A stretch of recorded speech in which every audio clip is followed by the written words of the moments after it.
മാതാവിനൊപ്പം പാൽ വാങ്ങിക്കാനെത്തിയ 16-കാരിയെ ആക്രമിച്ച പ്രതിയെ മണിക്കൂറുകൾക്കകം പൊക്കി പോലീസ്. നെക്രാജെ നെല്ലിക്കട്ട ലക്ഷം വീട് കോളനിയിലെ PM നവാസിനെയാണ് കാസർഗോഡ് വനിതാ പോലീസ് അറസ്റ്റ് ചെയ്തത്.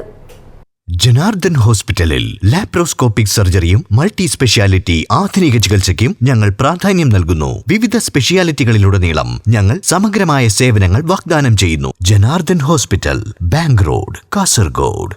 മാതാവിനൊപ്പം പാൽ വാങ്ങിക്കുവാനെത്തിയ 16-കാരിയെ ആക്രമിച്ച സംഭവത്തിൽ യുവാവിനെ പോക്സോ പ്രകാരം അറസ്റ്റ് ചെയ്തു. നെക്രാജെ നെല്ലിക്കട്ട ലക്ഷം വീട് കോളനിയിലെ PM നവാസിനെയാണ് കാസർഗോഡ് വനിതാ പോലീസ് അറസ്റ്റ് ചെയ്തത്. കഴിഞ്ഞ ദിവസം പട്ടാപ്പകൽ കാസർഗോഡ് പുതിയ ബസ് സ്റ്റാൻഡിലായിരുന്നു കേസിനാസ്പദമായ സംഭവമുണ്ടായത്. പെൺകുട്ടി പരാതി നൽകിയതിനെ തുടർന്ന് മണിക്കൂറുകൾക്കുള്ളിൽ തന്നെ പ്രതിയെ അറസ്റ്റ് ചെയ്തതായി പോലീസ് പറഞ്ഞു.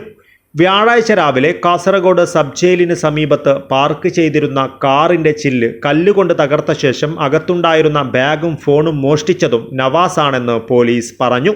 സബ് ജയിലിന് സമീപത്തെ K. സുകുമാരന്റെ കാറിന്റെ ചില്ലാണ് തകർത്തത്. ഇത് സംബന്ധിച്ച് പോലീസ് കേസെടുത്ത് അന്വേഷിക്കുന്നതിനിടയിലാണ് പെൺകുട്ടിക്ക് നേരെയുണ്ടായ അതിക്രമക്കേസിൽ നവാസ് അറസ്റ്റിലായത്. News bureau, Kasaragod.